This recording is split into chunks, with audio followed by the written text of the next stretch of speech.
Wonderful. I know folks are still joining. We're going to go ahead and get started. We have a lot of presenters and we have a lot of grounds to cover, so we are really excited to have you all. Thank you for joining. This is part of a series of webinars that we've been hosting around transitions, and now we're kind of talking about the transitioning, the transitions.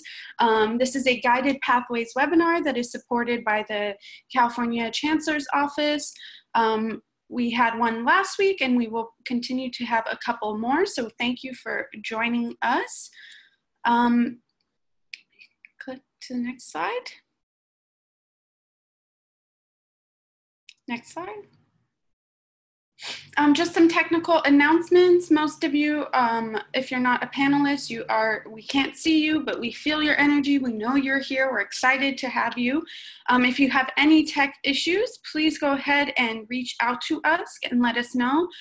Privately, you can message myself or any of the other panelists, and we can try to help you with some tech issues. Adair specifically is helping with tech, so please let us know if you're experiencing any tech issues. Next slide.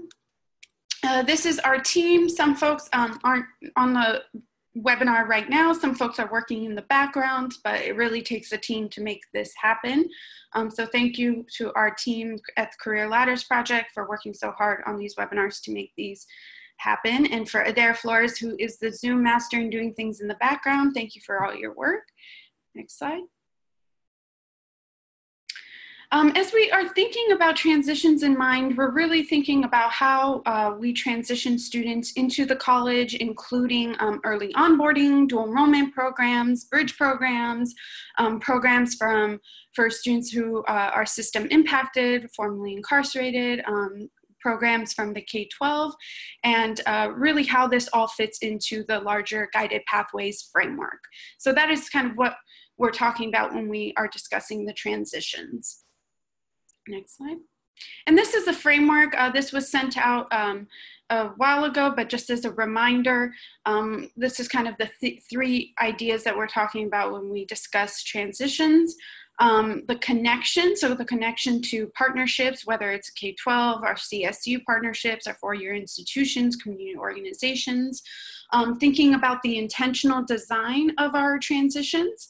So how do we scaffold design so that student support services are built in, that there's clear milestones, and that we have on and off ramps for students, because as we know, life happens and we want to be able to provide students with multiple on and off ramps. The last piece of our framework is sustainability. How do we really embed this into our work so it becomes cultural norms and we create structures that support these systems in the future? Next slide.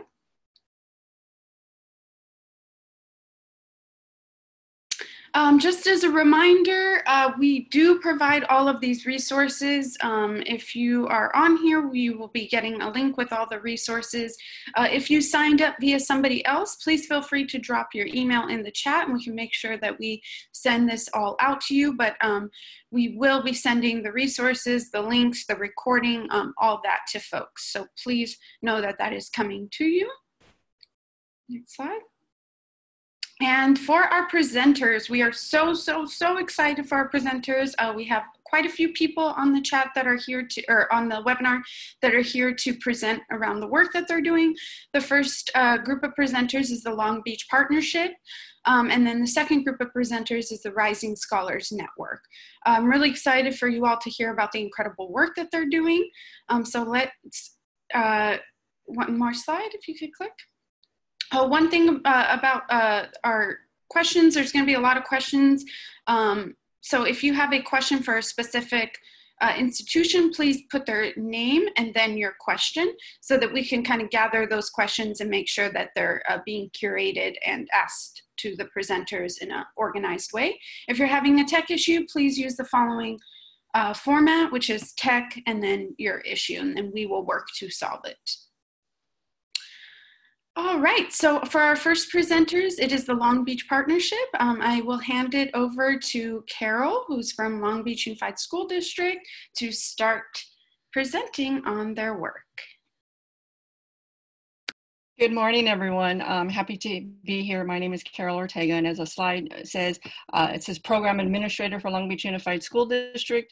What that really means is that I oversee the counselors for our District K-12, and I work very closely with our partners with Long Beach City College and also Long Beach State. I've been in the district for almost 25 years. So I've been able to see this from the very beginning. So it's been a wonderful experience for me. So I'm happy to share this with you. Can you please move to the next slide? So I just want to ground our conversation with where we stand in regards to how did we get here. This has not been a quick process. We have been developing this promise for many, many years. And as the slide shows, that we started our promise in 2008 with Long Beach City, Long Beach State, and Long Beach Unified.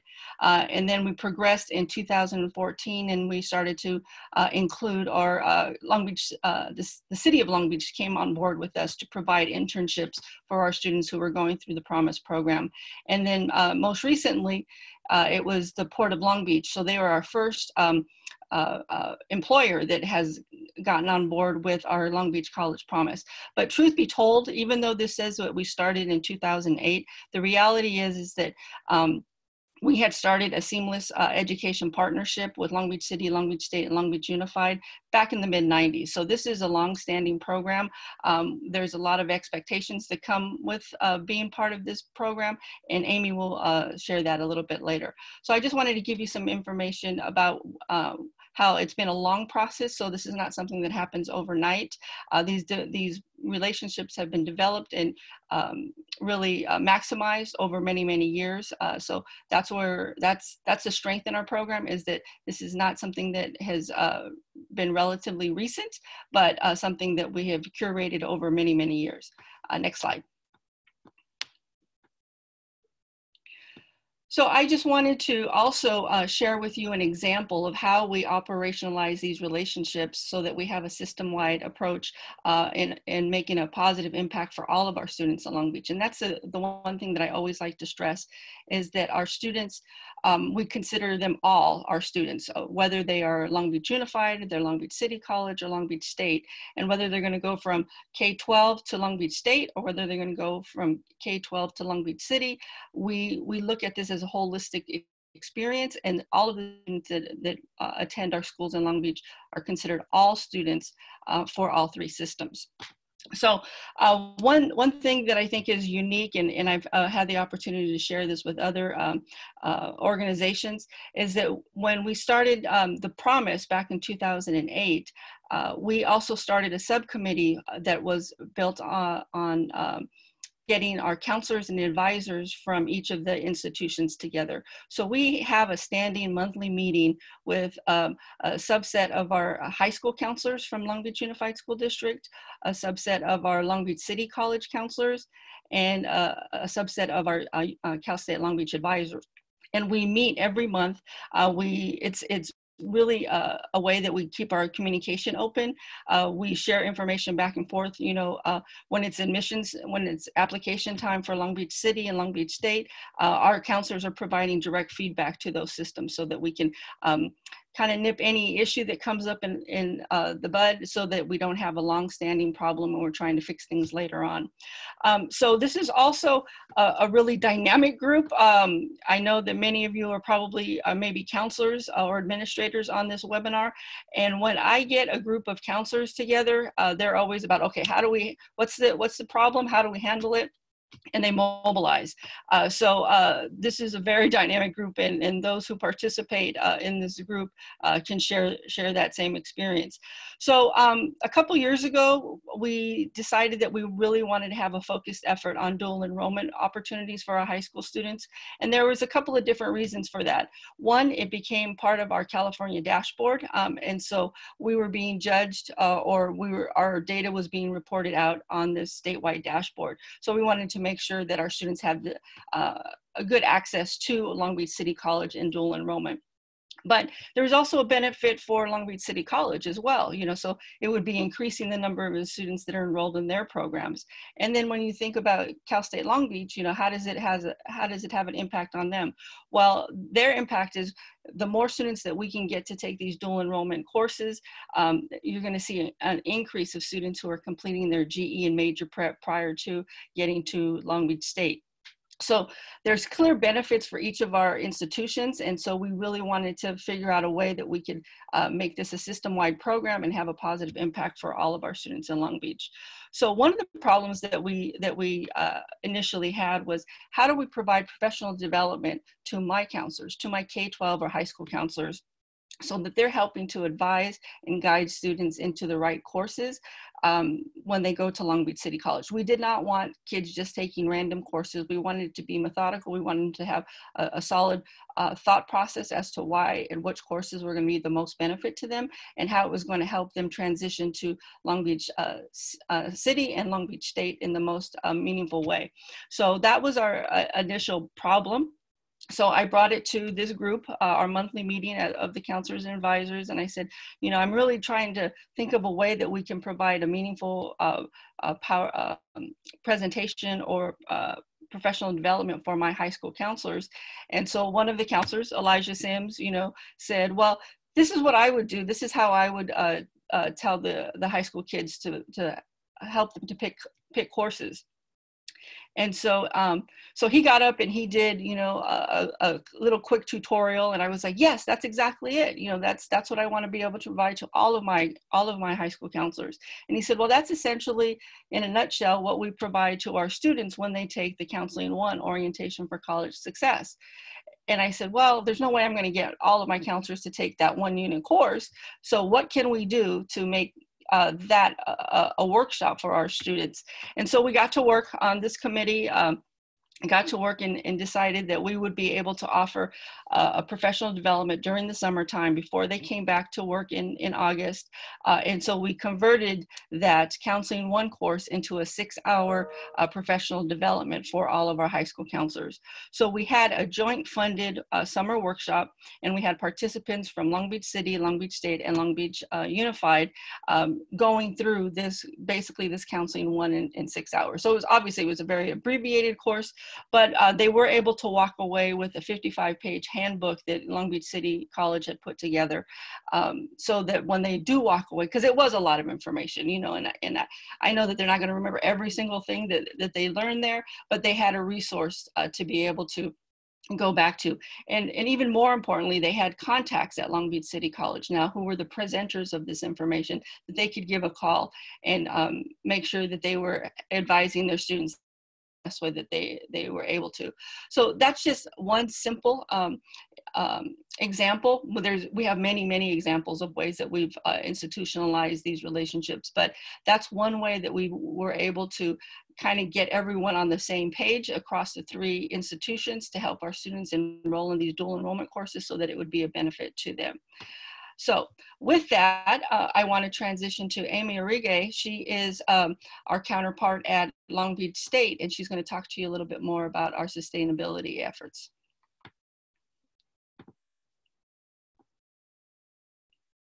Next slide.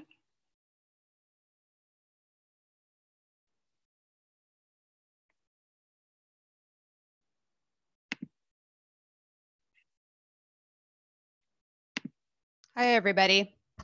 Thanks, Carol, for that. My name is Dr. Amy Orige. I'm the Associate Director for Educational Partnerships at Cal State Long Beach. I work on Long Beach College Promise initiatives, representing the university in those efforts. I've been at Cal State Long Beach about 10 years in different capacities, but the last several years have been doing Promise work. I wanted to talk a little bit about the sustainability of the Promise. And I think it's really rooted in just kind of underlying expectations from the get-go for the leadership of the institution. So the Long Beach College Promise is comprised of Long Beach Unified, Long Beach City College, Cal State Long Beach, the City of Long Beach, who joined, as Carol mentioned, and now the Port. And I think one of the things that is understood from the get-go by all of the CEOs is that there is an expectation of commitment to the Long Beach College Promise. It's expected that the institutions will work collaboratively to really ensure student success. And so part of ensuring that is really developing common goals and metrics to identify, what is success for those students. So for example, student success, what does that look like at each institution? For us, it may be about college access.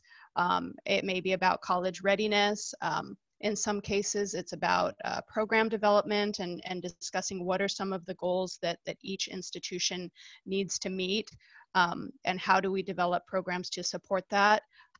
Recently, with the addition of the City of Long Beach and the Port of Long Beach, we have really started talking about school to career outcomes. We're sort of in development of metrics related to that. Part of doing that is really including all of our stakeholders in these conversations. We have a Long Beach College Promise Executive Steering Committee that meets quarterly, and each of the organizations that are part of the promise are represented on that. We have 2 representatives from each institution and organization to be part of that.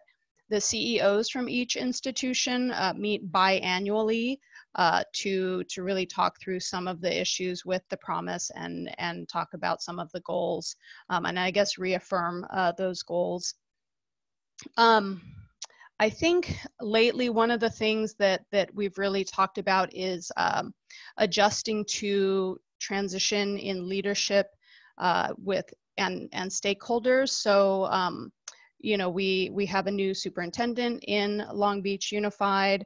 There is an interim president at Long Beach City College, and we're really talking about how can we onboard the leadership onto the Long Beach College Promise so that they're part of the development of these ongoing goals and metrics for this system.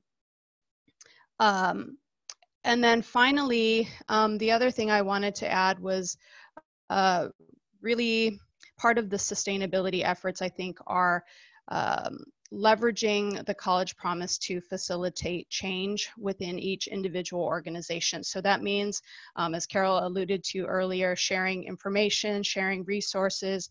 We're building an infrastructure to really address that. We have a data sharing agreement across the educational institutions. Some of the work that's been happening lately that's been in development, we're developing a public safety promise across all of the institutions.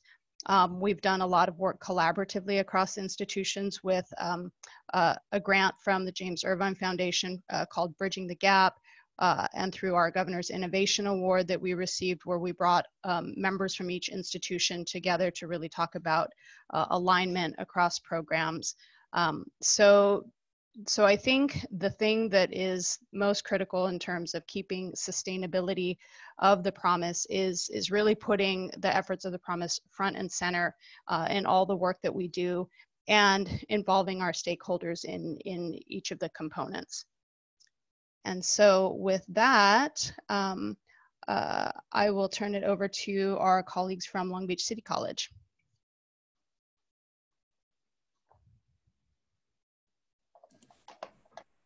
Good morning. My name is Heather D. I'm a faculty member in the Life Science Department and a member of the Guided Pathways coordinating team at the college.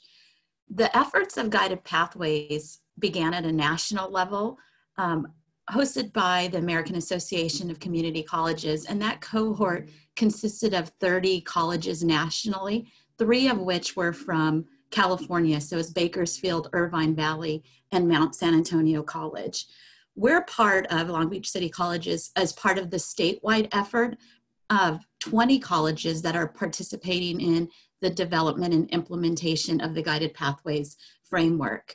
So those of you that are embarking on this or on your way to building a Guided Pathways framework at your college, there's a lot of resources out there, and there's really no need to reinvent the wheel because there's a lot of help. Next slide, please. So our development in terms of the guided pathway effort focused on developing roadmaps, and that's the sequencing of our different programs. We started off in fall of 2018 with what we call the Jumpstart Workshop.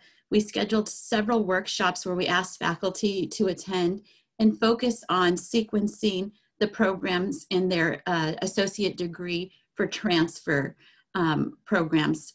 And we had a relatively good response to that, but we still hadn't been able to sequence everything during that fall session. So we moved into what we called was phase 1, phase 2 department meetings, where we met the departments in their physical space during their regular department meetings to help them sequence the rest of their certificates and degrees. And part of that process was to identify gateway classes, capstone courses, and to embed milestones along the way throughout each semester. And from this work and the completion of the sequencing efforts of all of our degrees, Cal State Long Beach was able to develop roadmaps for the top 10 majors that transferred to their university from our college. Next slide, please. So this is an example of one of our roadmaps. This is the Communication Studies transfer degree. And if you notice in the first and second term, we embedded math and English as a response to AB 705. We also made certain that students were taking a course, at least one course in their major field in the first semester, so that they would have exposure to the field of study they were interested in. Next slide, please. So through these efforts of sequencing, we also asked them, I mentioned earlier, to identify those milestones that help students as they progress through their course taking work. So we developed this pathway to, we called it Pathway to Access, and it includes some samples of milestones that we ask our students to do on a semester by semester basis. So to see a counselor, to fill out their FAFSA, to apply for scholarships and join a club. Some of our departments tailored these to their specific degrees. Some asked them to look into internships. So this was just an idea to give them a thought process of how to add these milestones to their sequence maps. Next slide, please. So in our efforts to create these maps, we were able to share them with Cal State Long Beach, and Cal State Long Beach created the roadmaps for the top 10 majors that transfer to their institution. And if you notice on the left side, there's the sequence for the first 2 years, and they coordinated them in red and black to indicate those are the courses they take at Long Beach City College. And then the courses you see in the column on the right are all designated under gold and black to distinguish those are the courses that the students would take at Cal State Long Beach. Their college is gold and black. And so the students have a clear pathway of what they would take at Long Beach City College versus what they would take once they transfer to Cal State Long Beach. So Ken is going to speak next about our continued efforts. Next slide, please. Thank you, Heather. Another guided pathways tool is the development of meta majors. We call ours Career and Academic Pathways, or CAPS. So what you see here are the 5 clusters that we developed. We use the CAPS to help the Long Beach seniors, the Long Beach High School seniors begin their transition to college. Next slide, please. So here's a tool that was developed by Dr. Anne-Marie Nunag, who's the Career Center Coordinator at Long Beach City College. This slide shows 2 pages from the Career Exploration Activity Workbook. And you'll notice that each page contains one of the CAPS. So this is an activity workbook. Students are asked questions such as, do you like to work outdoors? Do you like working with your hands? Do you like doing research? Do you enjoy working with computers? So in looking at this slide, you'll notice on the left that the CAP is related to trades and service industry. And on the right, it's for science, health, and technology. So what students do with this workbook is they go through and they answer those questions I just mentioned with either a yes or a no, and they check the boxes. And they'll tally up all of the yes responses, and the cap that has the highest yes number is the cap that would be best suited for that student. Also on this page, you'll notice an image with verbiage in front of it. It's rather small, so if you can't quite see it, I wanted to let you know that those are all of the awards, the certificates and the degrees that relate to that particular cap. So this is another way that students can start to look at other options, to expand other fields that might be of interest to them, given the things that they like to do. Next slide, please. This is information data from our workshops. We did cap them at 30 because we wanted to keep them small enough that it would be, a small group of students. And you'll notice on this slide that the greatest attendance actually occurred when we went out to the high school campus. So we're so thankful to the relationship that we have with Long Beach Unified, because when we did go to the high school campus, they, on the backside, had been encouraging students to attend these workshops. And so what we're doing with these workshops is we're helping the students to make informed decisions, either to strengthen what they feel is their specific major that they want to go into, or if they're not quite sure, to find a cluster of meta majors that would fit their personality. You'll also notice on this slide that these workshops were in March, and they stopped about midway through March because we all were impacted by COVID-19.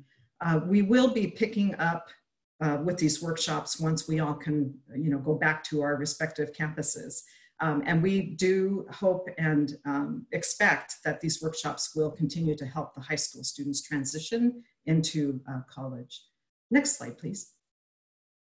So I want to talk a little bit about how we're incorporating CAPS into other areas of Long Beach City College work.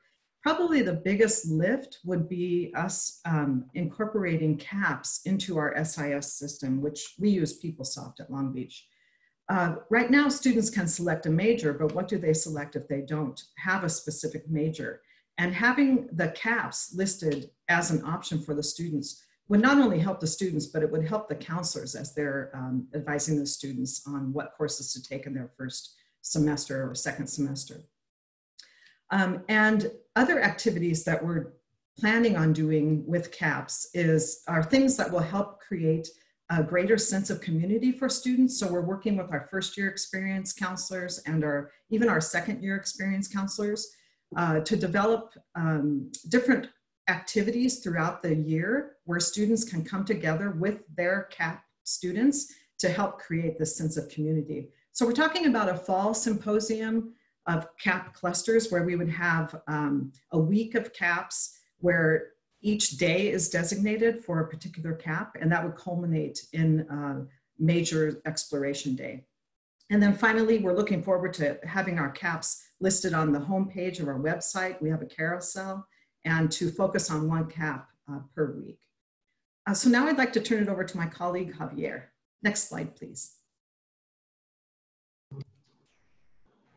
Good morning, everyone. My name is Javier Villaseñor. I'm a guided pathway and online counseling coordinator at Long Beach City College. To stay within the theme of connection and sustainability, I'm illustrating a visual of two hands coming together with each hand made up of many people. This illustrates that we're not alone and should be connecting with other resources. Guided Pathways has done a great job of placing support groups together internally and externally to be able to reach our own milestones. Let's take a look at one of the external examples. In this example, what I wanted to use is looking at the American Association of Community College. We connected with Pathway coach Ed Bowling, who came into a site visit in February. Next slide, please. Ed shared a placemat tool to help us connect with our colleagues and streamline each area's vision strategic plan. This helped all of our stakeholders understand in simple terms what and how to apply guided pathways. Since then, I have worked with several areas. In this particular example, I was working with the Career Center. The placement visual is very simple. It has 3 components. As you can see, we have our 4 pillars. So it has the names of the pillars. It has the priorities, or you can call them assignments, tasks, or as my colleague Heller D would say, the action verb. And the 3rd component is the outcome. This format has allowed us to systematically look at our framework and identify what has not worked, what we can improve, and how we can improve it. In simple terms, it also created conversations, which was amazing. As a result, it's provided instant motivation and gratification to our colleagues, but most importantly is remove fear on how to work with guided pathways. In addition, it's providing the written documentations that creates its own goals, area goals, departmental goals, which as a result can result to be placed into your institutional plan. Next slide, please. We're also looking at providing the placemat. Sorry about this next slide. But we're also providing this placemat to our administrators along with the key performance indicators, which has been a very helpful visual.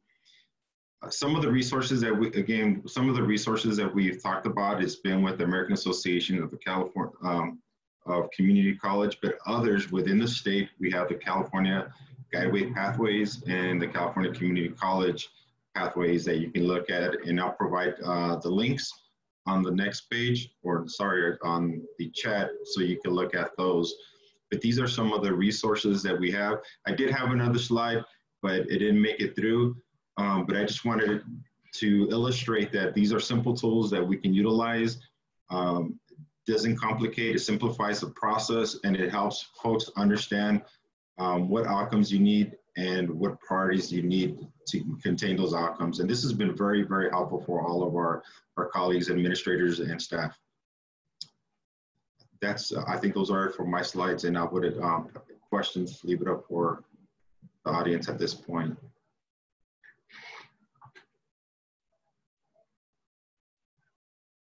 Thank you, everybody. Thank you so much for your willingness to present, but more importantly, for the critical work that you do for students. I know I learned a lot, and I'm sure our colleagues learned a lot too. We have a couple of questions.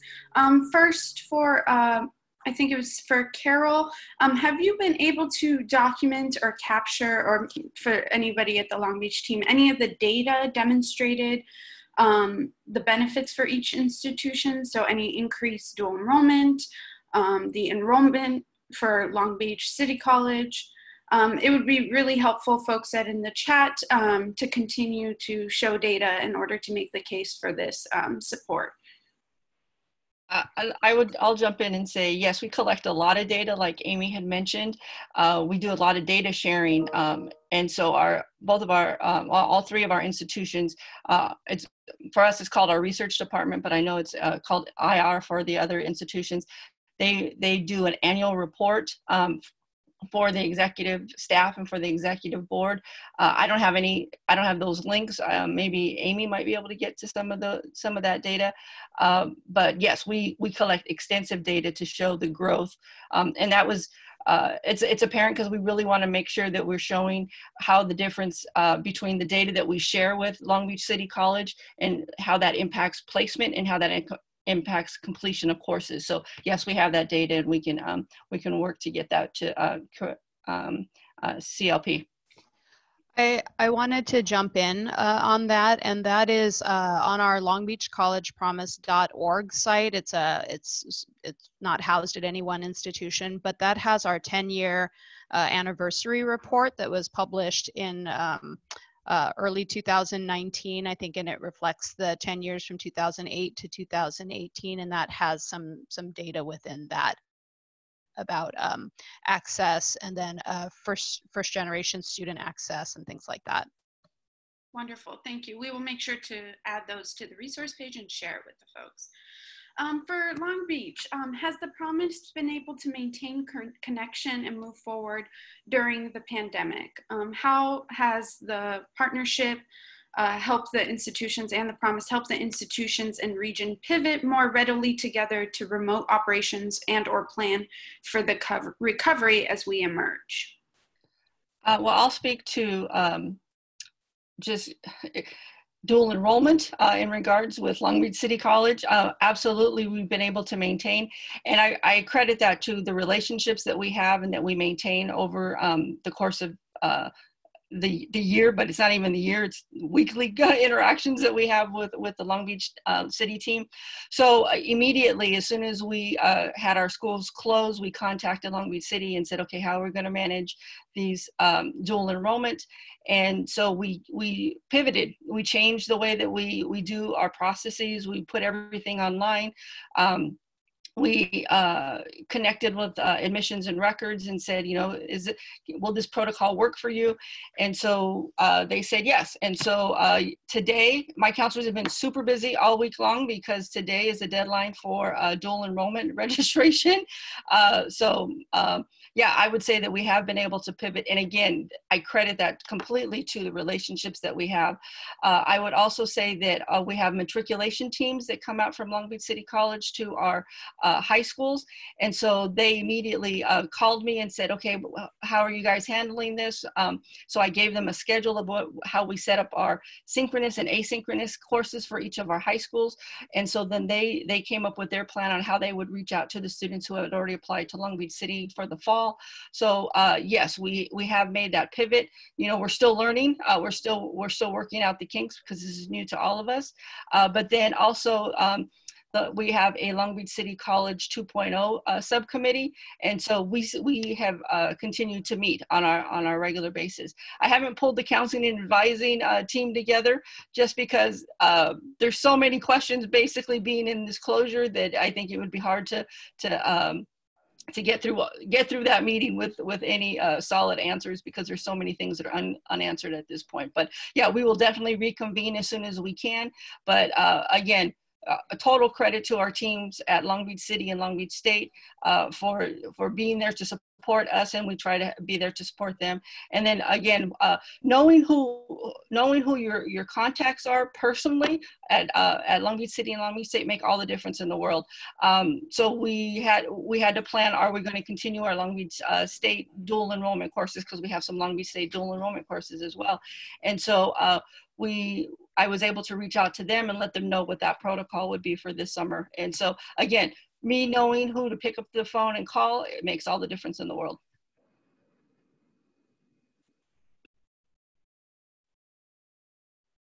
Wonderful, thank you so much. We had another question around why folks just, I think out of curiosity, they saw the creative career assessment. They're wondering why you all are not using Career Coach. I assume that's for Long Beach City College, and we actually are using Career Coach. We have that in place right now. We're also looking at another product that Skyline College uses called My Majors, so we're exploring that as an option as well. Yeah, so we do use Career Coach, but we had a short period of time, so maybe another webinar where we can highlight that. Yeah. Lots of other work. Another question for Long Beach City. Did you include the Pathways to Success information on your academic maps? How, if at all, did you integrate the student support services with the academic sequencing information?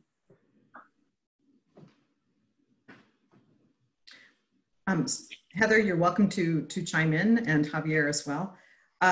We actually have a coordinating team for Guided Pathways, and it consists of 2 counselors and 2 instructional faculty members. And so the heavy lift for creating these maps was really handled by those 4 people. And they are still a work in progress. As Heather shared with you, we began working with the instructional faculty to sequence their courses. And in the room in those discussions, always was a counselor and one of our instructional coordinators to help inform the discussion that was taking place when the faculty members of each department were sequencing their courses. We have not included the Pathways to Success information, but as I mentioned, they're still a work in progress. Even when we, as we roll these out and have these published for public consumption, they're still going to be a work in progress. So that doesn't mean that we can't look into that and add in the Pathways to Success information. And also we had wonderful plans for this spring semester to do some incredible work with all of the counselors, but because of the COVID-19, we weren't able to host these 3 workshops that they were like half-day workshops where we were going to be incorporating all the input from the counselors who will use these tools as well as the students, but that has been put on hold. So we look forward to having their input in the future. Thank you. Another question for City College, for LBCC. You illustrated the placement tool using one focused around careers. Do you have those for other aspects of GP that you can share? We did start off with, as Kenna mentioned, we have a task force that incorporates student services and instructional. And we actually, when we invited Ed Bowling into our site visit, it started with that big global group. And part of the site visit was we divided the sessions by pillars. And each pillar actually worked on a placemat that day.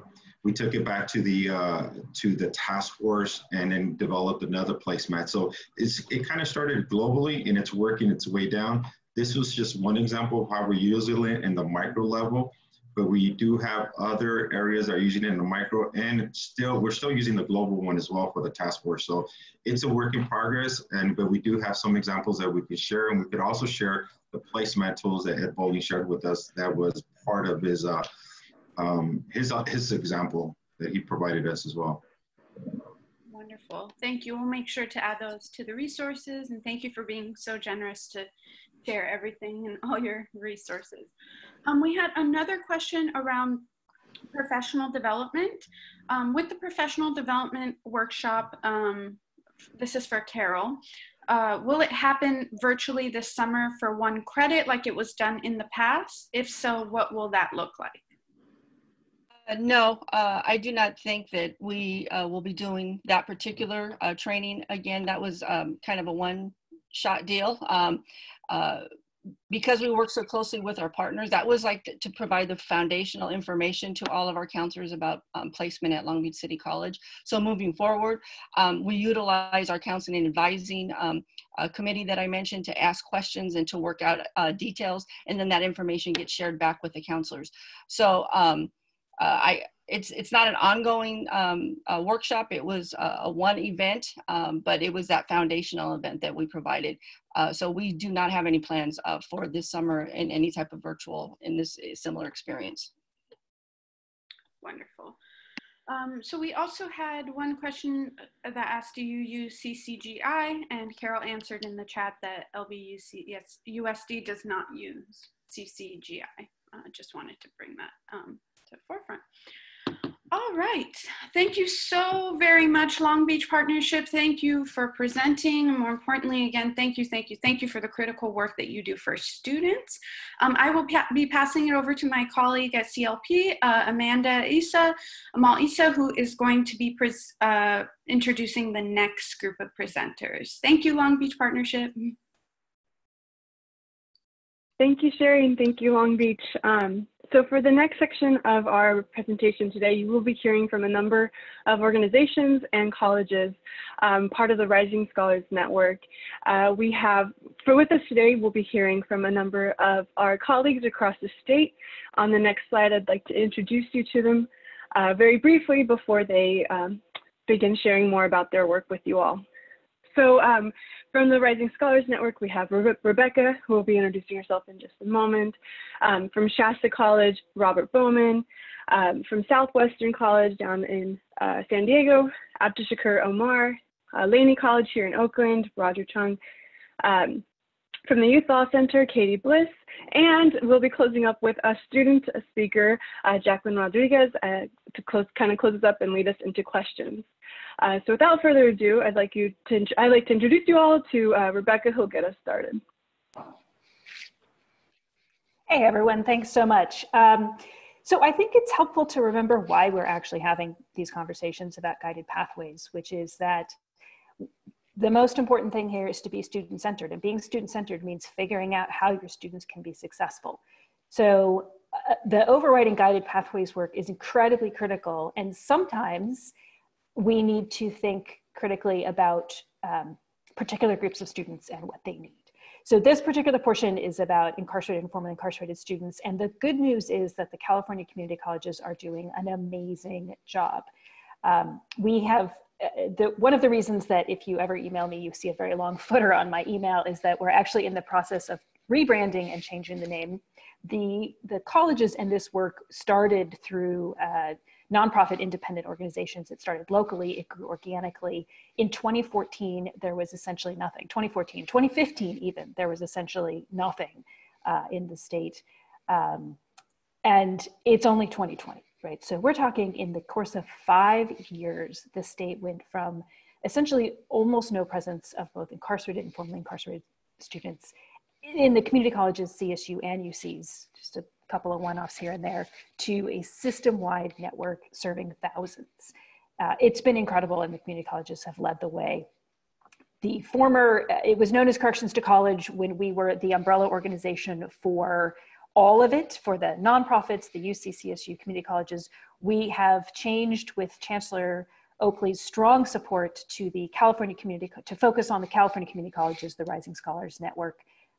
Linked to that is a pending piece of legislation that would form the network, set the standards.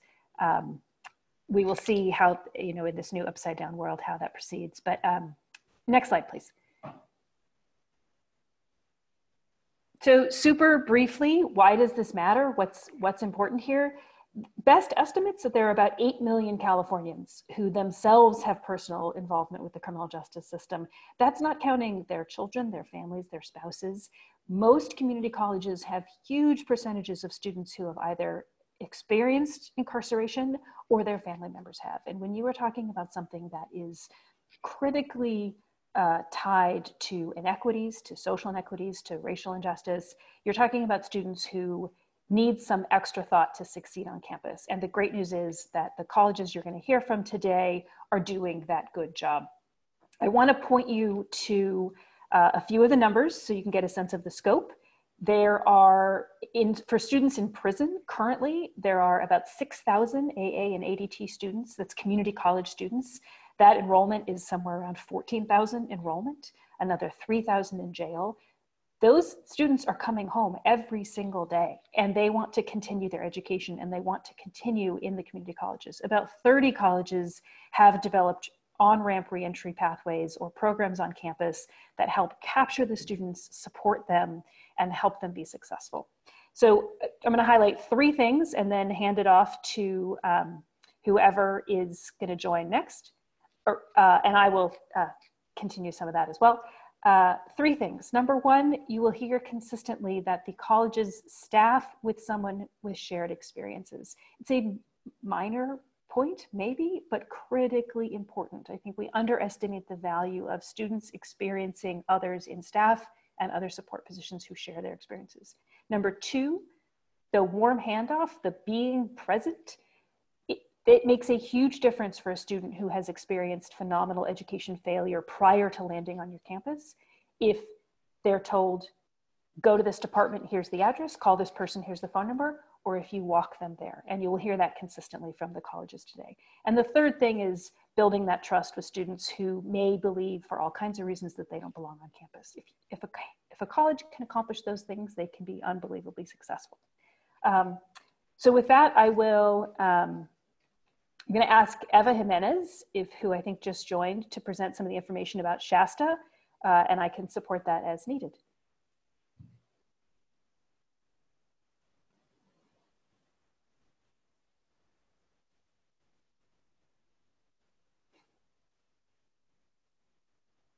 I think while we're finding Eva, we can switch to the next slide, which is Emma, and I think, there you go. I think I'm here. There I am. Can you hear me now? Yes. Excellent. Good morning, everyone. Thank you so much for allowing us just a few minutes to talk to you a little bit about our program known as Step Up. And so Shasta College has had the privilege of having a restorative justice program for close to 7 years now. And we have certainly learned from our mistakes, but we've made great strides and are doing amazing things now here at Shasta College, which is in Redding, California. For those of you who don't know where Shasta College is, in the true north of California, very rural community. So I'm going to start by, and Rebecca, do I have access to click through the PowerPoint, or? Just say next slide. Okay, next slide. So again, in terms of the leadership over Step Up, I have myself, Eva Jimenez, and I am currently the Vice President of Economic and Workforce Development and the Executive Director of our foundation. When Step Up first started, I was serving as the Dean over our career technical programs 7 years ago. Sandra Hamilton Slane is also the Dean of Student Services. She's responsible for the direct management of the Step Up program today. And then Robert Bowman is really our true leader here when it comes to working with our students directly. And he's a dedicated full-time director over the program. So again, Robert has been, again, a pillar for us, and he's been amazing in terms of the student support in the last few years. And I just want to say that, again, we are pretty fortunate in that at our institution, we're able to have a dedicated director, and in addition to a few other staff members who provide wonderful support to our students. Good, next slide, please. So those are the faces. Step Up has received a number of awards throughout the years. We've been recognized for our collaboration and our innovation in terms of how we've made the funding come together. We have seen great success in our recidivism rates and great success in our graduation rates. So this is one of several awards and a picture to kind of represent, again, the partnership with our local county, in particular with probation and our sheriff's department. So we were recognized here by the state of California when it came to collaboration with county partnerships. Next slide, please. This is really exciting for us. This is where you can see, again, the progress throughout the years in terms of degrees and certificates that were awarded. You know, I want to say again that when we first started, we started with a cohort of 20 on year one, and we had one individual graduate year one. And to us, that was the turning point for us, is that we were able to change one life. And we knew that if we could do it for one person, we could do it for many. And that's when our board of trustees really stood behind us. And we went through quite a bit of resistance at first from both our internal and external community. But again, we were able to show success. And with the help of our trustees and our administration, we were able to move forward and continue with this program. So as you can see today, in spring of 2019, last year, we had 41 total graduates with degrees and certificates. So again, great improvement. We're changing lives. We've had folks transfer to four-year institutions, which is really exciting. If you look at our GPA, again, a great testimonial and testament to the commitment from our students. You know, 3.5 to 4.0. Many students fall in that range, which is amazing. Many of them are on the Dean's Honor List. So again, accolades to those students for persevering and for committing to their education. Next slide, please. I know this may be difficult to see, especially if you're over the age of 40. Boy, it's really blurry on my end. I'm not sure if it's really blurry for you as well. But I will just kind of talk through that blurriness. basically what we're showing you here are the different pathways that our students can pursue if they are under the Step Up umbrella. Again, we're not allowing them to just pick any program. We're asking them to actually select one of these different pathways. And again, you can't see it very well, but when we first started Step Up, we participated in LMI research. We participated in, actual interviews with local employers in terms of, would you hire somebody with a prior record? We wanted to make sure the demand was there. And then more importantly, and again, this is really something that I always talk about and promote, is that we talk to the individual faculty at our campuses who were leading these programs. And we needed to ensure that the faculty were on board and that the faculty understood what the commitment was on their part to ensure that our students were successful. So faculty buy-in, I think, is key. Again, every single faculty member under these programs is fully bought in. They come in and they're, guest lecturers when we have our cohort meetings. They ensure that they're reaching out to the students. Sometimes they'll, again, make sure that they have the proper, materials.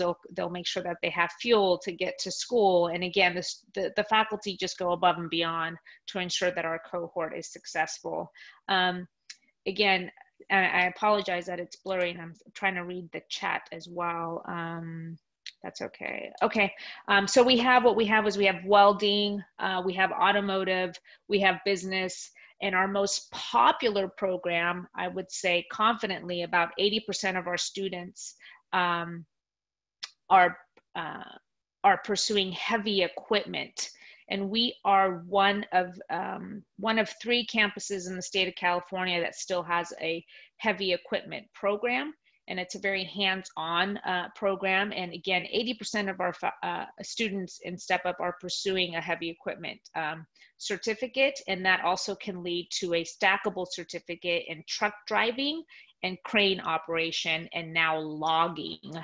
So the logging industry after the fires up in the north became a really important program for us, and it's a great pathway.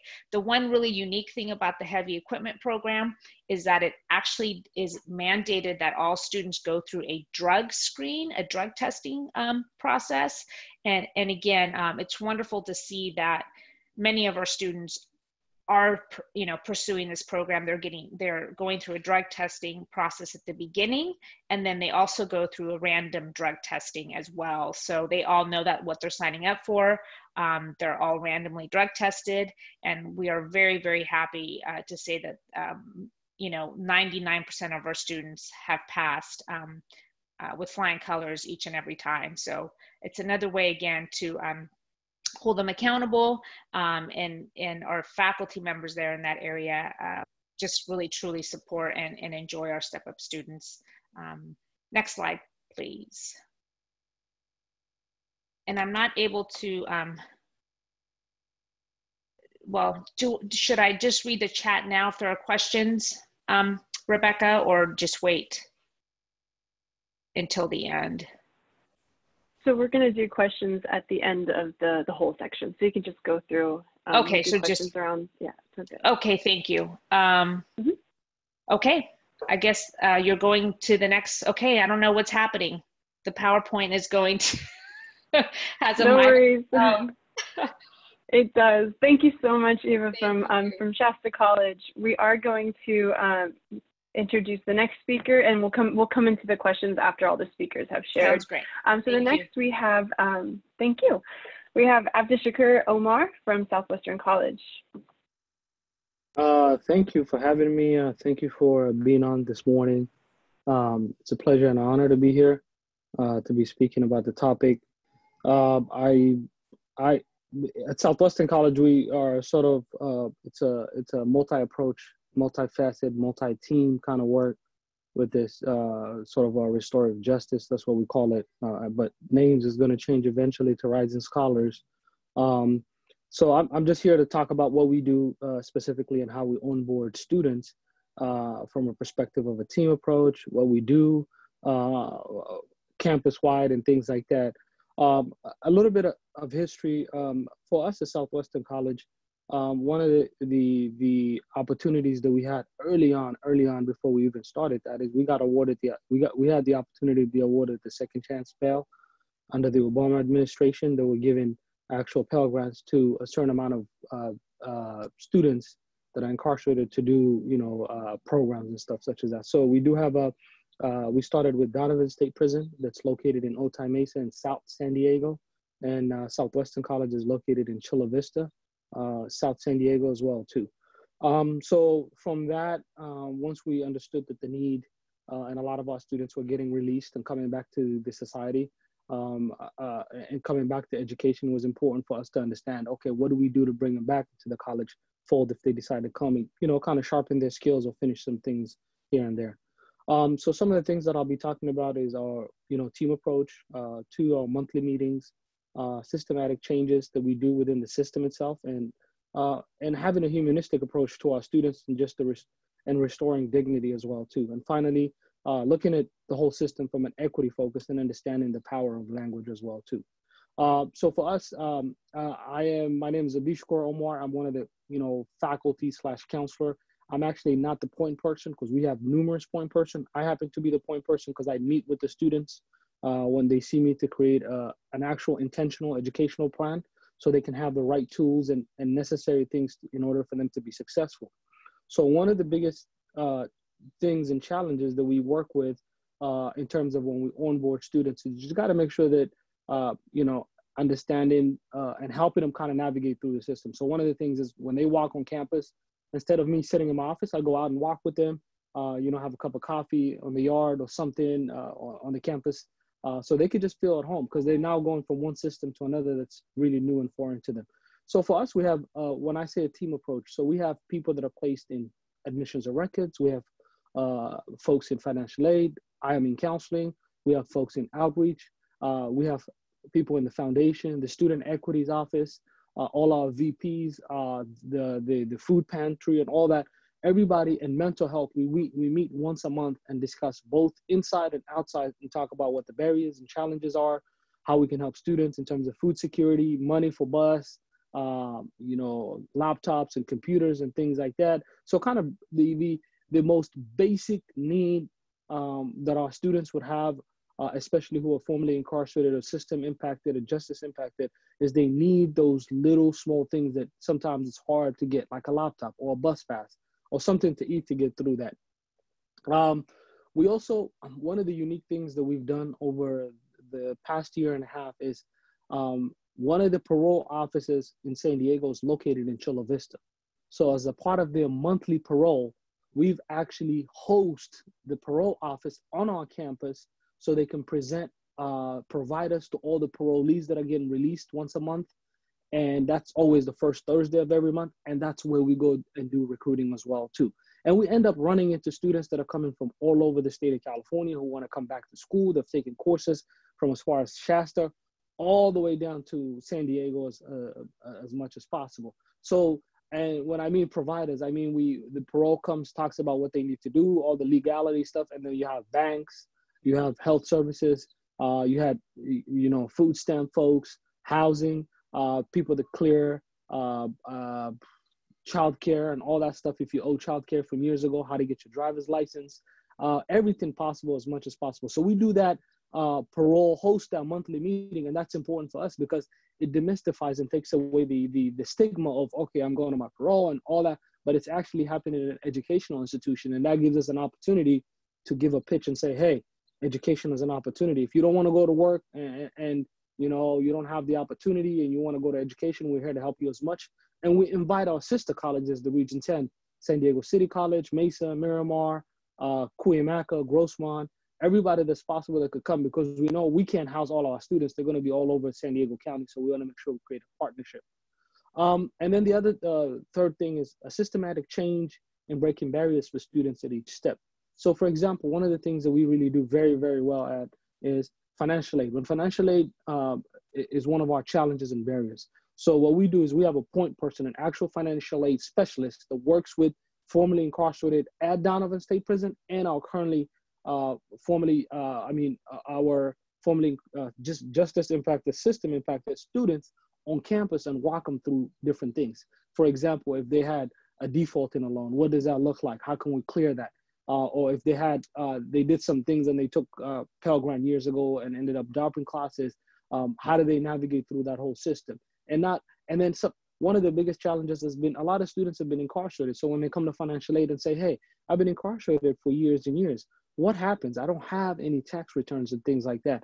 And we have to make sure our, frontline staff are culturally competent and understand, okay, this person has been incarcerated for the last 15 to 20 years. They're definitely not going to have tax returns, right? So how do we circumvent that to work with the students and make sure that the system is student friendly rather than trying to make it the system kind of rigorous so the students can figure out that. And that's where you drop a lot of students. So we want to make sure that we avoid those barriers and kind of handhold students all the way through different things.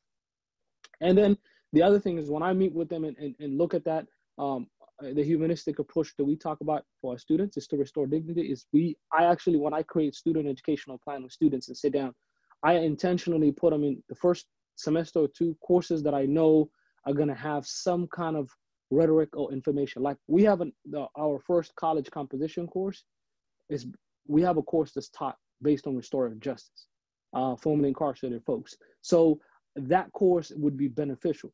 A couple of sociology courses that talk about mass incarceration and things like that. And I do have instructors that approach me and say, hey, this is my course that I'm teaching. I'm looking for students so they can give a different perspective so that other fellow students can hear from them as much as possible. And then finally, being equity focused and understanding the power of language, right? The language, or this person is a convict, or he's a felon, or he's this and that.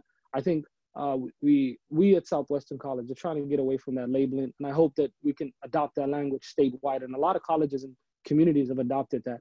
Is the importance of restoring dignity and using the proper language, because at the end of the day, these folks are somebody's brother, somebody's father, somebody's mother, sister, uncle. So if we can put in a human dignity and restoring people through education, I think would be a step one. And remember, not everybody is here for education. Some people might want to come. Some people might want to go to work because they have to pay restitution and feed their families. And those are important things that we understand as we go through this systematic approaches for formerly incarcerated students. And that is really, really key in terms of what you do, how you go about it, and the multitude of different approaches to make sure, okay, have we got a mental health? Do they have a bus pass from the student equity office? Can we get them loaner books or rent books for them as much as possible? So for us is we try to eliminate all the barriers so we can make sure the students, one, are enrolled, and two, can stay active and engaged on campus. And I kind of check on them on a monthly basis or bi-weekly basis just to make sure, hey, your classes are going good. Is there anything I can do? And we also have an Urban Scholar Restorative Justice program that's going to be changed to Rising Scholars in terms of the name. And they meet, and that's a student group for student support in terms of students that they can meet and talk about different kind of ideas and stuff like that. So it's really, really important that not only do we have the support and things like that, but also create the atmosphere and the system, because we can't expect students to come in and navigate the system. However, it's also important, and I tell a lot of and I'm going to end with this, a lot of our restorative justice students, that they already have the skills to navigate the system because they're coming from one bureaucratic system to another. So as long as they take those tools appropriately and navigate the educational system, they'll be able to mastermind it, because I know they know how to navigate systems from where they came from. So it's important that we tap on their sort of positive reinforcing skills that they're good at in order to bring the best out of them as much as possible. So that's kind of what we do at Southwestern College. We are really in our infancy, but the biggest thing now is because of all the laws that's changing, a lot of students are coming now to our campuses and things like that. So that's really, really key and important. So I'll leave it to that. And if you have questions, I'll answer it at the end there. So this is what we do. Thank you very much. And I'll also drop my contact information in the chat box so folks can have it. And if you have any questions, you can always, email me or, text me or call me, and I can see what I can do with and help as much as possible as well. So thank you very much.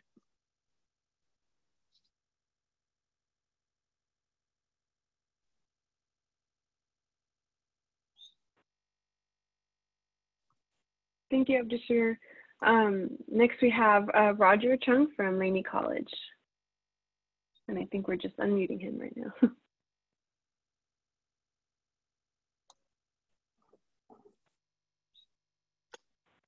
Hey everyone, thank you Abdishakur for the transition.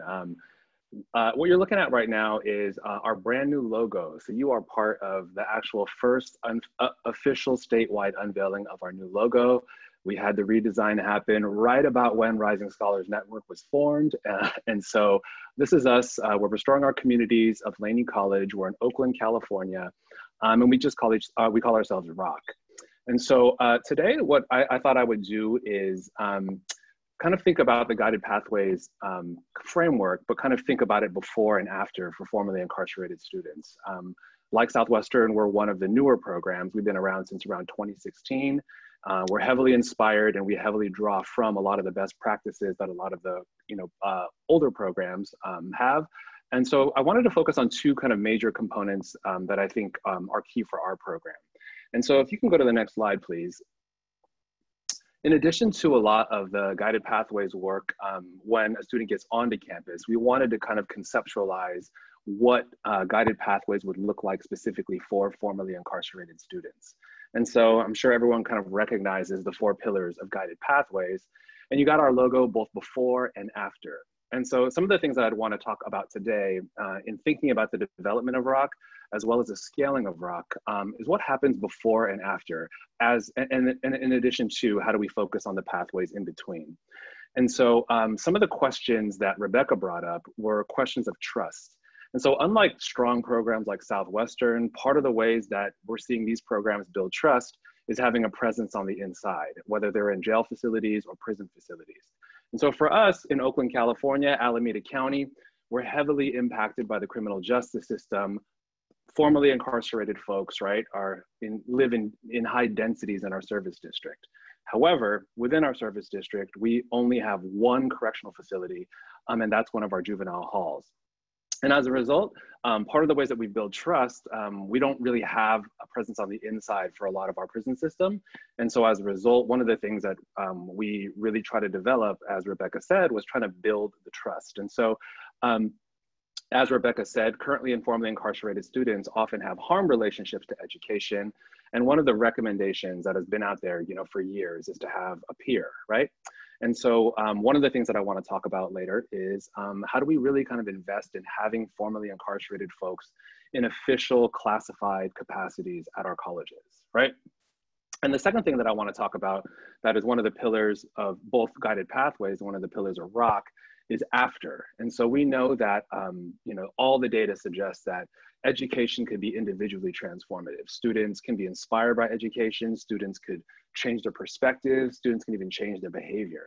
But we really also wanted to ask the question, to what extent could education be utilized to actually dismiss charges, to kind of like reduce felonies to misdemeanors as students were transitioning out of our colleges and into jobs or into four-year schools or into kind of housing programs. And so I'll spend just a little bit of time talking a little bit about not just the onboarding process for formerly incarcerated students, but the onboarding process for formerly incarcerated staff. And then afterward, I hope to kind of highlight some of our successes from our expungement program, which we have a partnership with our county public defenders. So if you can get a move to the next slide, please. I'm going to get into the before. And so, as Rebecca mentioned, and as you're going to hear from a bunch of my colleagues, now more than ever, you can go to the before one more time. Now more than ever, what we're seeing is that community colleges are welcoming formerly incarcerated students onto our campuses.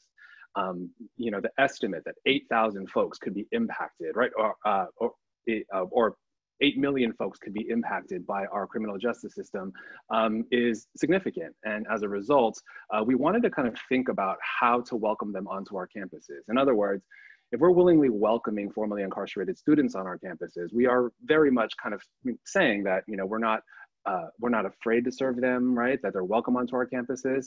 And so we want to ask the second follow-up question, which is, right, are we also welcoming the classified staff and the faculty who also have been impacted by the criminal justice system as folks that can serve them, right? And so as the largest post-secondary system in the United States, the California Community College system, we wanted to ask that question: what would it look like to have formerly incarcerated employees? We started in 2016 with the ICC process, the independent contractor.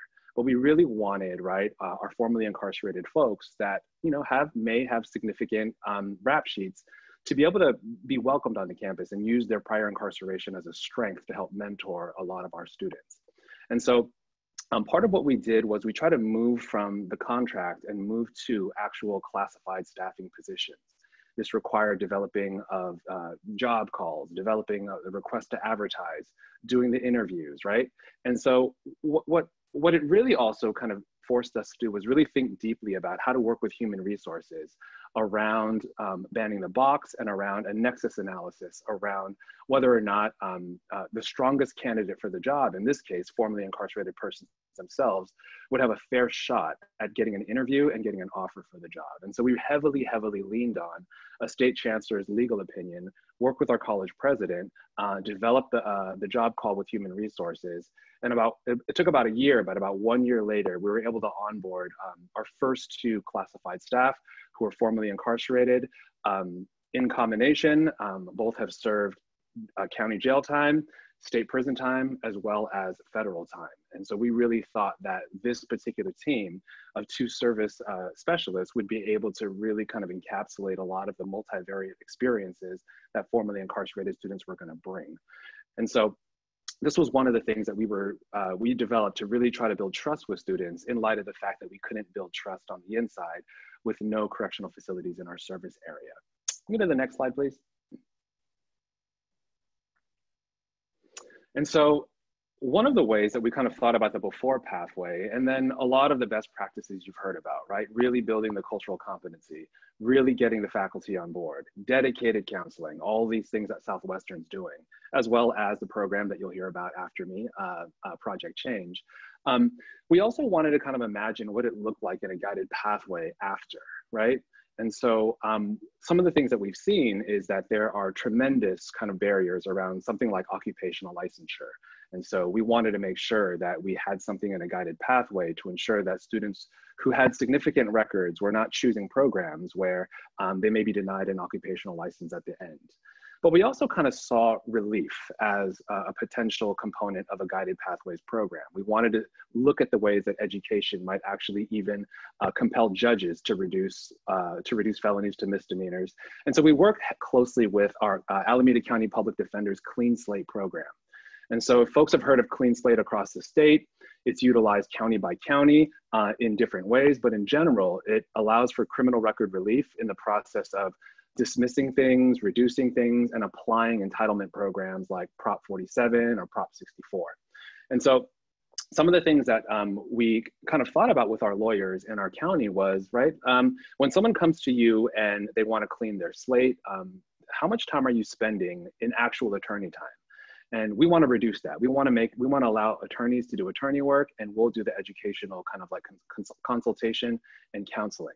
And so one of the programs that we came up with was this accelerated criminal record relief program where our staff was trained in what we call legal triage. And so we established eligibility for a client. We coached a client how to write a letter to a judge, and then we would prepare supporting documentation, including a letter of support for the client on their court date.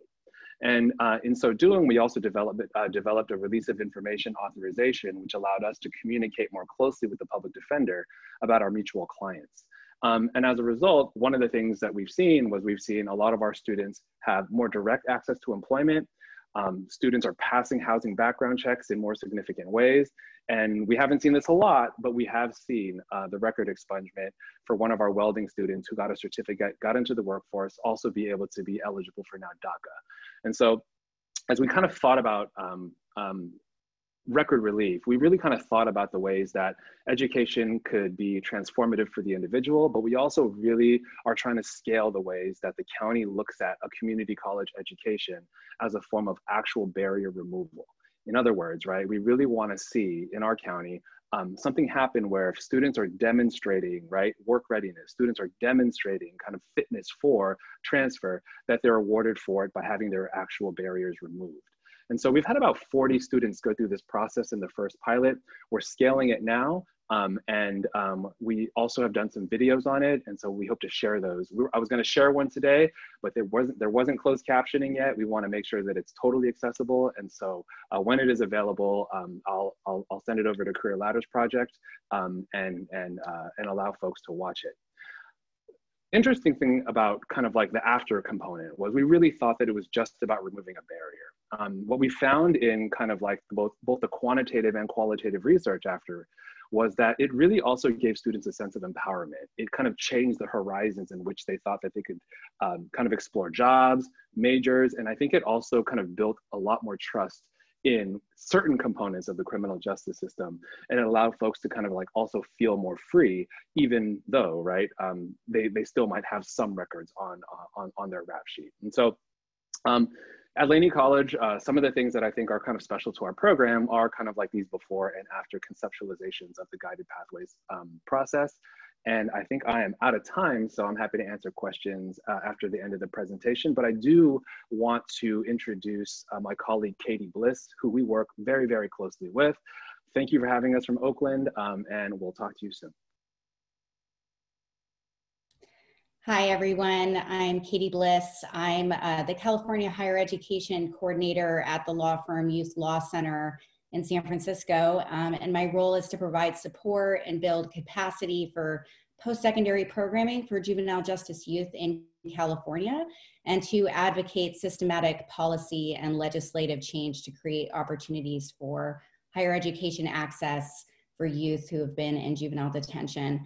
As Roger mentioned, we all of us folks work pretty closely together. I previously was the founder of Project Change at the College of San Mateo, now also at Skyline College. And the Project Change model is focused on comprehensive support structures with wraparound services to support youth in the juvenile justice system, make the successful transition to community college and onto transfer or certificate completion. It's really great to be here with everybody and to be talking about this student population in particular. As Rebecca mentioned, Roger mentioned, and other folks running programs, at the core of guided pathways, as well as any of the work we all do, is students and access and equity. And unfortunately, in a lot of ways, this is a student population that's often invisible, especially the youth population, which is what I'm just gonna dive into in a little bit. Is just kind of bringing up some of the things to consider when serving juvenile justice youth and providing them access to college. And so with that, a few best practices have been brought up previously, and I'll dive into that as well. But certainly one of the ones that was brought up is having an individual who has had that lived experience be part of your team.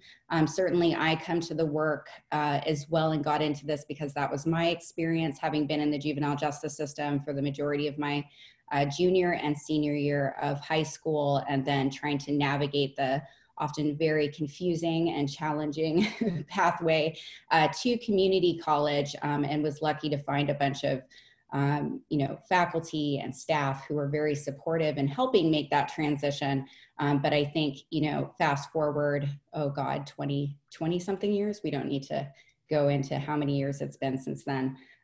But the work that's being done now, not just with juvenile justice youth and adults, and also the general population of students, to instead make this purposeful instead of just something that we're really, individually lucky to come upon. If we happen to meet folks who are going to help us make that transition, this work needs to be purposeful and mindful. And guided pathways is such a clear example of that. Next slide. So what I wanted to just bring up is some of the unique challenges and the opportunities, of course, when working with juvenile justice youth. So some of the background a little bit, in particular, that's very specific to youth who get involved in the juvenile justice system, is a disjointed educational experience. And so what that means is what often happens is that a young person will go into the juvenile justice system. They could be there for, a few weeks, a weekend. They could be there for months. Whatever their time frame is, they're, of course, at that point taken out of their district school and are now enrolled in a county office of education school, a court and community school. And so this is a shift in their, learning experiences. They're in a different classroom. You can imagine that that has a ripple effect on their education attainment. Oftentimes this leads to deficiencies in credits. And then, of course, what often happens thereafter as well is if they get returned to their home district school, they might end up going back into the juvenile justice system again, which is fairly typical, or they might end up going to an alternative school. There's a variety of different pathways that unfortunately youth in the juvenile justice system encounter, much of which results in this disjointed educational experience where they are not having what we would consider a traditional high school or middle school experience. And so in addition to that, it's fairly typical that there's this lack of support for post-secondary transition. College is not, typically talked about. That's not the priority. What's been the case for many years is that the focus was on high school completion, but not an emphasis on what comes next. What do you do when you finish high school, and having that be available to students. So wanted to talk about the opportunities here. These are young people who are absolutely interested in going to college. When you talk to them, this is something that students want to engage in, and making that available to them as early on as their junior year, senior year, with dual enrollment opportunities, whether they are in the juvenile detention facility itself, or they're at the alternative schools, or their home districts. This is a key opportunity to be able to invite students into starting to view themselves as college students at such an early age, and then also prepares them academically, psychologically for their pathway to college. So this is a, intervention technique. It's certainly an early way to get students to start to think about their identity in a clearly different way. We don't have time here for the background on the significance of teen development, but that's a unique aspect of the juvenile justice work as well, is that this is a critical time of development for youth. And so that identity aspect is really critical. So if you're inserting, this really positive perspective when you're 16, 17, 18 years old and talking to these young people about what opportunities lay ahead for them, that can be a drastic shift. And certainly is something that we've seen, and we will hear from our student, Jacqueline Rodriguez, talk about her experience as well. But that's something that's highlighted very often, is that pivotal turning point for students where somebody, the faculty teaching the class, their, experience reading the material, where there's this shift in that mindset that's positive, as opposed to, again, being kind of told that this is, you'll keep going back to juvenile hall, or there's, kind of a negative perspective about identity. This is an opportunity for something positive. Next slide, please. So one example is the Project Change model. There's quite a variety of programs across the state that are also doing juvenile justice work. And something that's in common in programming is these three categories that are aligned with guided pathways and the work to do early outreach for young people. And so especially again in the juvenile justice system, that dual enrollment piece can be really beneficial, again, because students are often deficient in credits, and as a result of taking courses in a juvenile detention facility that are college courses, they are getting both their college credits, but also moving at a rapid pace to get towards their high school diploma at the same time. So that has multiple benefits, again, academically, but then of course also personally. So some of the key aspects on campus is that collaborative transition.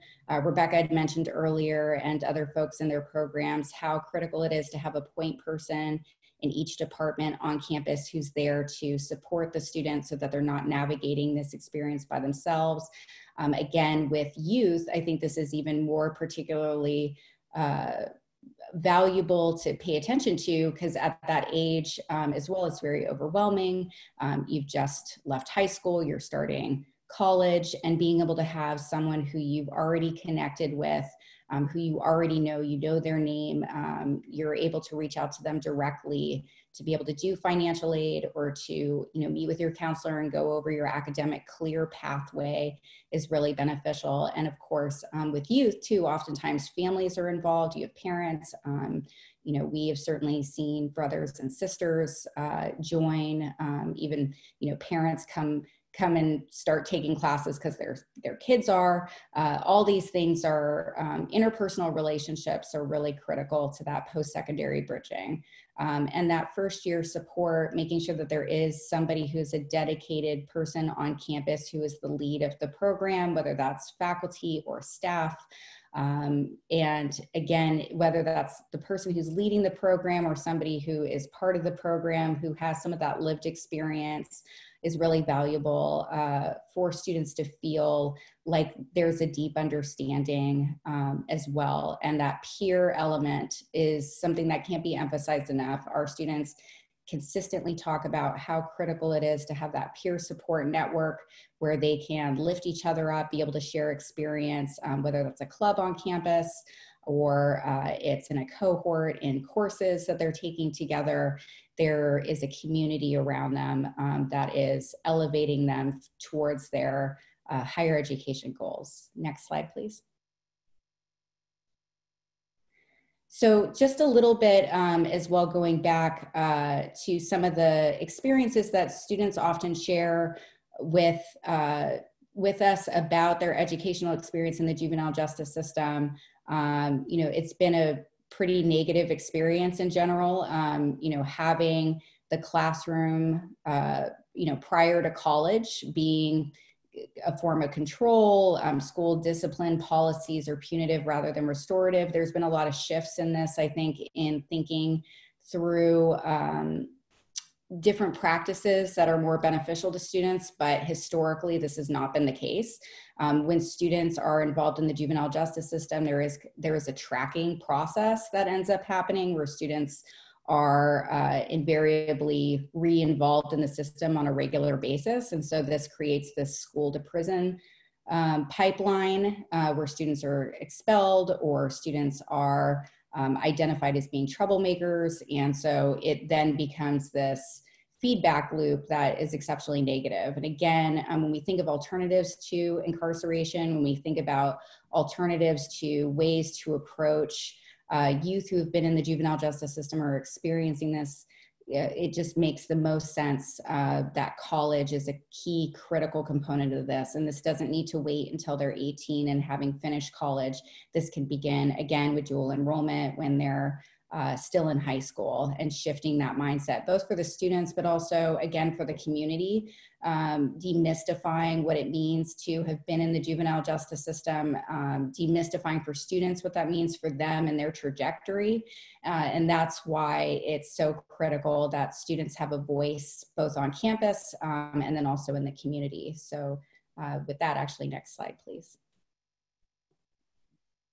So wanted to end on what students often share about what has been valuable for them with their transition to college. And those two key critical components are identity and leadership. So having that opportunity to be able to share their stories in a way that isn't to dive back into their trauma, but instead to take ownership over their experience to impact change. So Jacqueline will talk about this in a little bit, but we've had students go to the state capitol and testify to be able to make legislative change that has educational impacts across our state.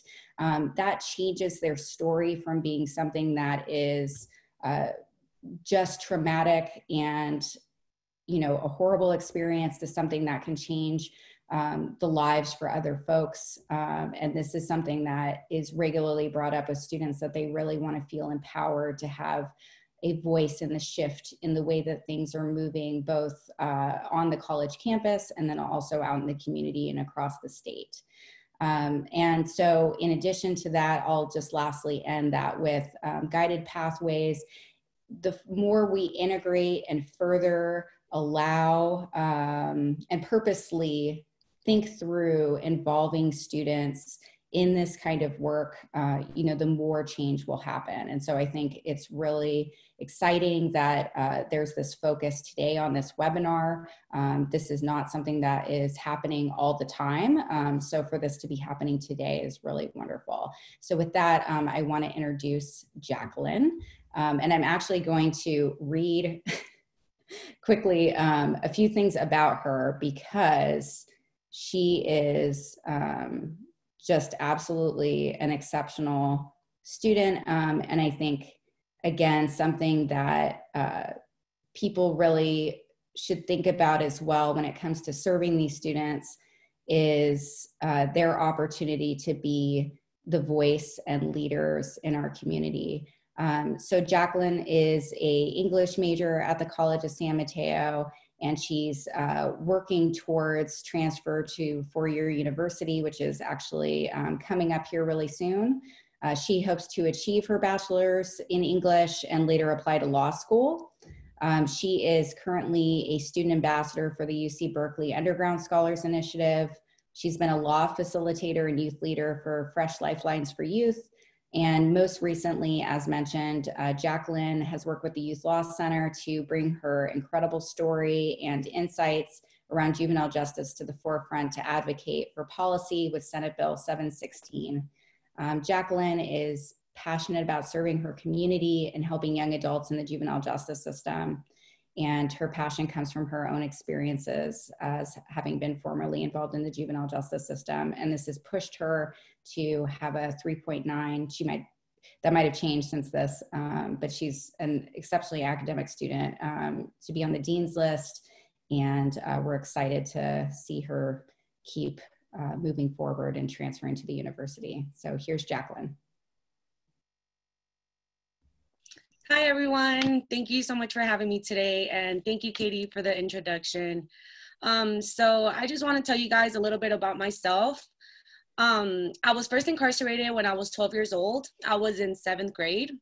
I ended up doing a total of 3.5 years between juvenile hall and the juvenile camp.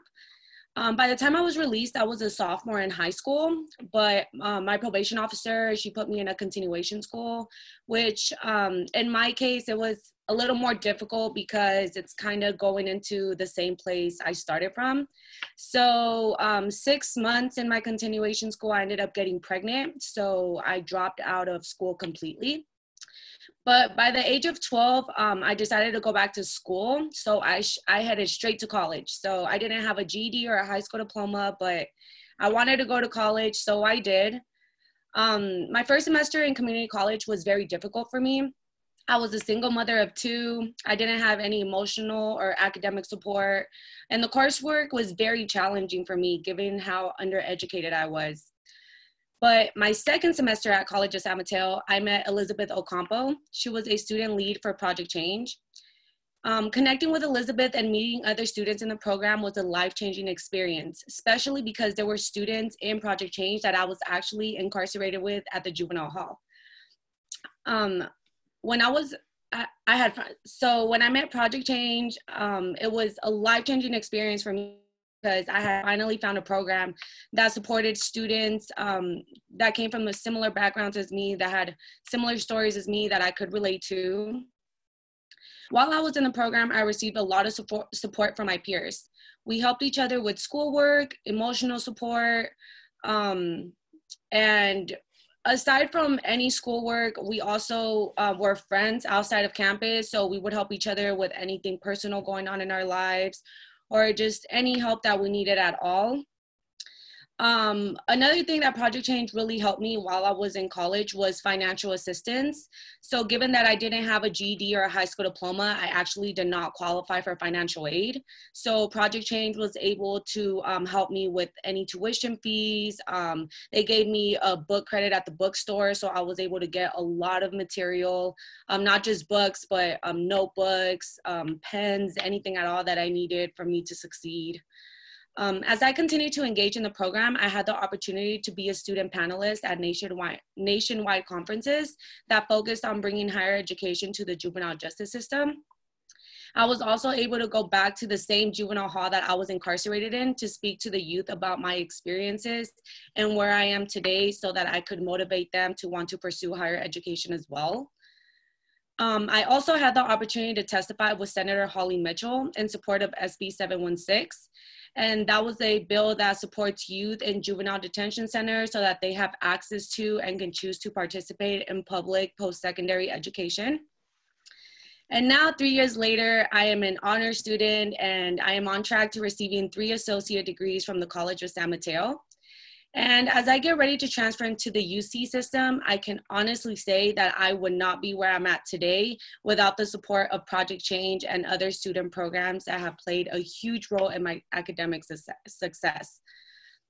Having individuals around me having gone through similar struggles as me and seeing them succeed has motivated me to keep pushing, even through the toughest times.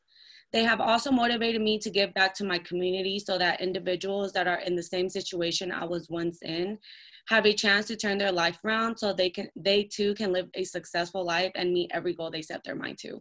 So just given all my experiences and where I'm at today, I am just beyond grateful for everyone that I have met, like Katie Bliss and a lot of other people that have really motivated me and helped me in any way possible to get to where I'm at today.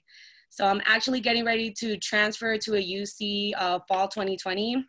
And this pandemic just, I say, really sucks because the last grade that I graduated was 6th grade. Actually 5th grade because I went into middle school and then I got incarcerated and never graduated ever again. So now being able to walk the stage at College of San Mateo this month it's sad, but I mean, I'm still pushing and my graduation will come soon. So thank you everyone for having me today. Oh gosh, thank you so much, Jacqueline. I think we're all taking a deep breath because it is just so empowering to hear from students and to hear of all the great things you've done and the things that you're going to do. We'll celebrate for you. We'll have our own little graduation for you. But I definitely hear those thoughts and those feelings. We have a few questions and we have a little bit of time to go over them, so we'll do our best to get through them. I'm going to go back to some of our earlier presenters from Shasta College. We do have Robert Bowman on the call now and Eva Jimenez, so you could decide who would like to share. But we have 2 questions for Shasta. Some comments just saying, like, you know, great work, really excited to hear it. It says you mentioned some initial pushback when developing your programs, but you managed to work through it. Do you have any tips for colleges that are also feeling a little pushback? Go ahead, Eva.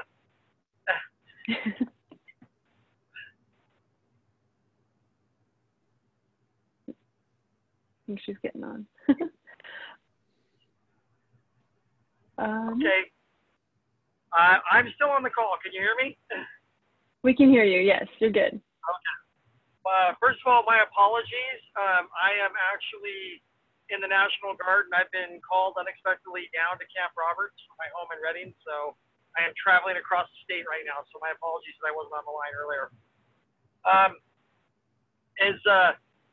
As far as the pushback is concerned, it was a lot of folks that just truly felt that they didn't want this program to happen. Obviously, we live in a rather conservative part of the state up in Reading.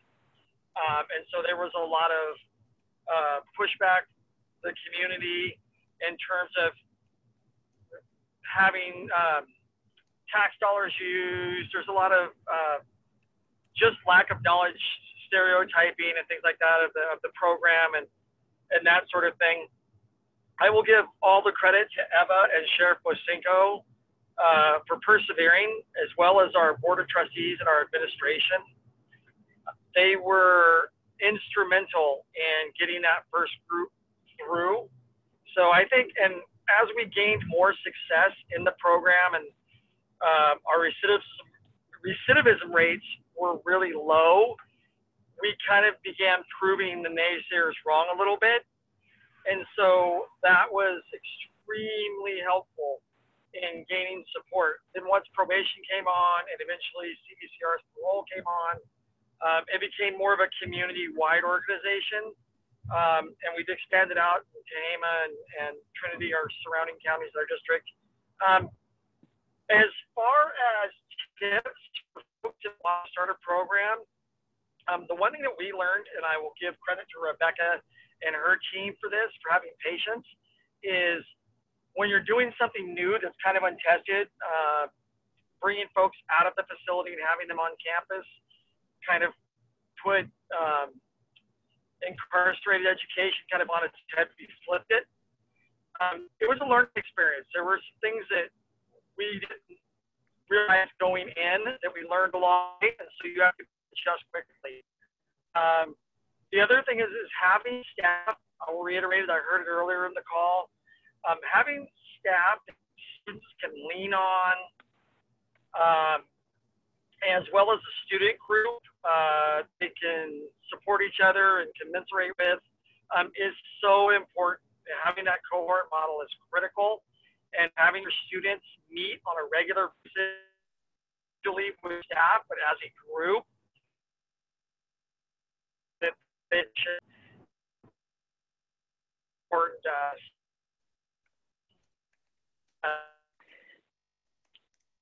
Sorry, Robert, it sounds like your audio is, oh, there you are. Okay. Your audio is cutting out just for a minute.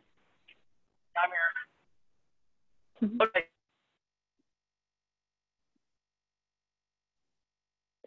Okay. Sorry about that. I think your audio is coming in and out. Okay. So sorry, Robert. We couldn't pick up on the last two things. Okay. I'm in a dead spot. I know you're in the middle of traveling. I really do appreciate you joining us. I can pass it on to Eva if there's anything you'd like to add to what Robert was sharing. I see that you're still muted, but if you are able to share, there was. Yeah, I think Robert did a great job covering. I just added something on the chat box, basically saying, I think one thing that you're all doing a great job of, but we need to keep doing is constantly share your success stories. And just reach out, do the PR, the press releases often on your campuses, you know, become best friends with your PIO.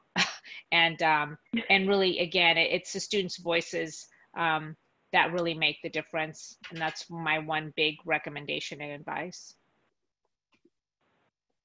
Thank you. Thank you so much for hearing from our Shasta colleagues. We have a question for Southwestern, so Abdishakur, if you are on. A few questions here. I'm going to try to see if I could piece it together into maybe one or two. So there was just a lot of praise for like appreciating your attention to the humanistic approach and understanding the power of language. The question for you is, do you find that this is helping to spark wider discussions around equity on your campus? I think it's key and important when you know, rather than call students by ID number or so and so. What I do majority of the times is there's events where the governing board or you know, dignitaries and folks are going to be there. I make sure that I'm intentional in introducing the students to the person in the room, so they understand, hey, this is so and so. He was a part of our program at Donovan. He's here now taking classes with us. And you can just see the light in their eyes, because now we're not talking about it in a once a month meeting, but now you actually get to meet the person in the flesh and understanding that this is also another human being as well too. And then kind of, you know, giving them time to get to connect. Also, the other thing is our administrators and governing board have been very, very receptive and open with this idea. Is I have my students go and meet with the superintendent president, have questions and have coffee. She has an open door policy with our VPs and things like that. And we're a student friendly campus in a lot of ways. So we try to strive our student-centered formula more than anything else, and saying that we have to make sure that we help our students regardless who they are and they walk in. So for us is by having the Donovan Second Chance Pell and our administrators, faculty, and staff already being introduced to that, it makes it much more easier. So that point of clarity for us is better. So, but however, whenever we go to places, we have to always constantly introduce that idea. You always have to remind people, you know what I mean? It's not, you know, these criminals, but this is a human being. So we have to constantly remind that of folks. So that's going to be key. So it's not easy, and it's not, it's changing people's language and perceptive, you know what I mean? Because a lot of people still think the old ways of thinking. So for me, if anybody, you know, says it differently, it's an opportunity for growth and in a teachable moment. So I don't never take it the wrong way, and that's the important key about it. So that's what we do at Southwestern College. I appreciate that. We have another somewhat related question too. Is you know, do you have any tips then for like frontline staff, like our instructors, just on ways to become even more culturally competent, equity focused in their work? You know, what has made it easy for us is I've done a series of professional development for our opening day. So our campus has opening days every semester, fall and spring. So the professional development office has contacted me, and I've done a series of workshops, not only to faculty and staff on opening day, but also in our student services staff, financial aid, admissions, DSS, EOPS, counseling, everybody that's a part of the student services.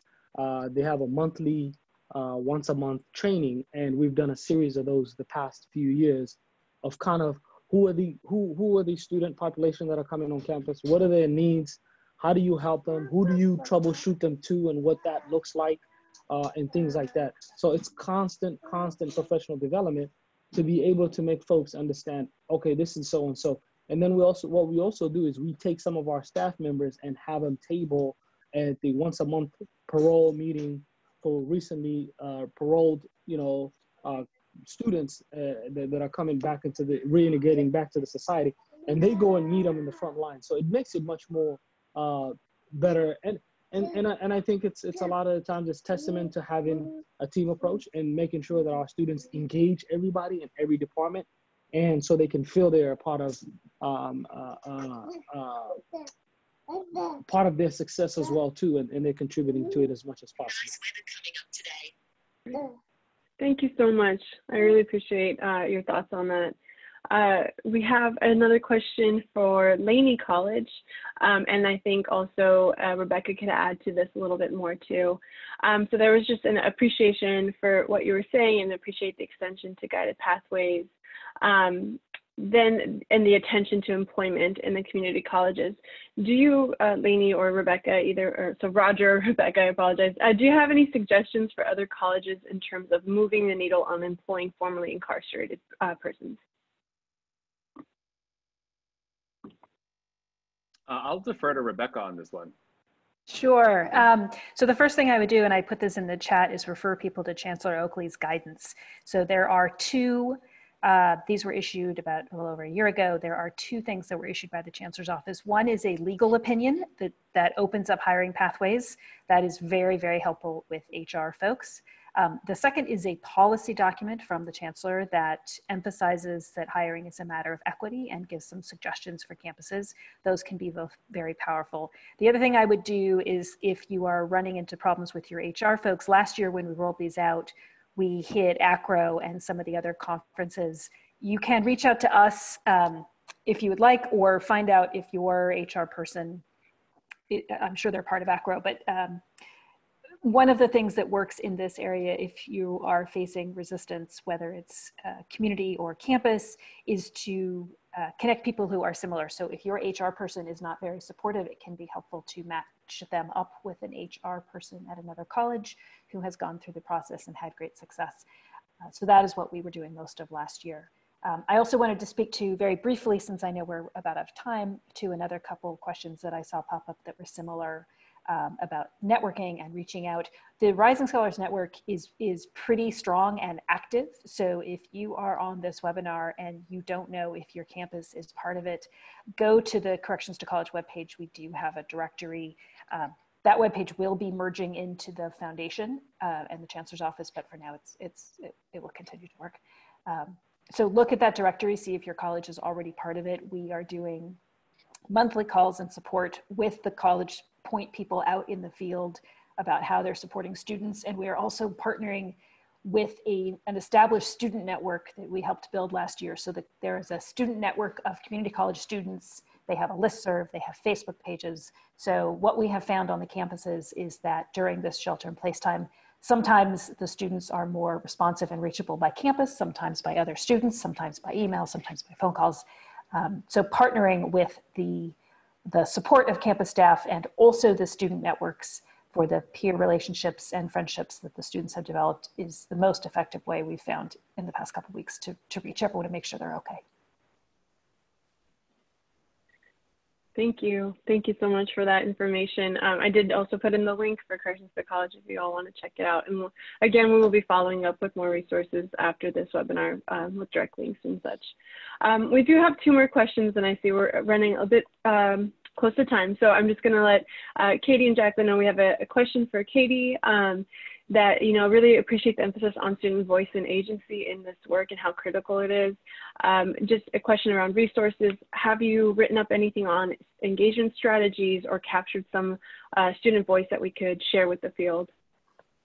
Yes, actually we're in process of posting some webinars with student leads as well that will be coming forward in the next few weeks. So I can share that out to the group, and thanks. Yeah, that'd be awesome for sure. Thank you. So everyone on the call, look out for that when it comes, and we'll make sure to share that as well. And then lastly, we have a question for Jacqueline. Just want to say there's been a lot of congrats on the chat, and we all just want to echo that. So we want to the last question we have is, do you have any recommendations for other colleges in supporting engagement and leadership of formerly incarcerated students during this time in particular? Yes, so just to confirm, by this time in particular, do you mean during this pandemic? Yes, I think, yeah, during this challenging time. So I'm assuming that's during this pandemic.